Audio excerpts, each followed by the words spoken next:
Hello football প্রেমিকরা, প্রথমেই বলিনি আমি তেমন ফুটবল বুঝি না, বাট বর্তমানে ফুটবল ট্রান্সফার মার্কেট নিয়ে যেই পরিমাণ ক্রেজ চলতেছে সেটা নিয়ে ঘাটাঘাটি করতে গিয়ে একটা সুন্দর তথ্য আসলো।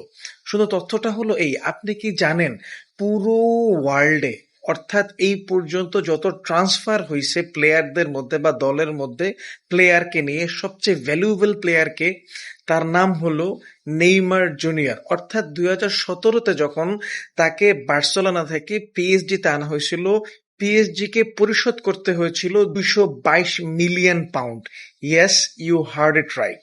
এখন যারা ট্রান্সফার মার্কেট নিয়ে বোঝে না বা জানে না, অনেকেই প্রশ্ন করতে পারে তাহলে মেসির ভ্যালু কি এর থেকে কম? না, একদম তা না। আমি যতদূর জেনেছি মেসি আজ পর্যন্ত কোনো টিমে ট্রান্সফার হয়ে যায়নি বা ভ্যালু অ্যাড করে ট্রান্সফার হয়ে যায়নি, সবসময় ফ্রি এজেন্ট হয়ে গেছে।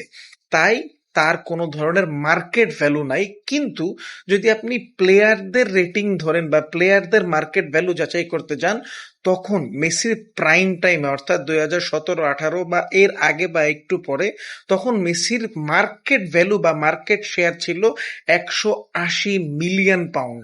তখন যদি তাকে কেউ বার্সেলোনা থেকে বার করতে চাইতো, অর্থাৎ তার মতের বিরুদ্ধে জোর করে তাকে নিজেদের টিমে আনতে চাইতো, তখন সেই টিমকে বা সেই দলকে বা সেই ম্যানেজমেন্টকে পরিশোধ করতে হতো প্রায় 700 মিলিয়ন পাউন্ড, অর্থাৎ তার মার্কেট ভ্যালু থেকে 2 থেকে 3 গুণ বেশি।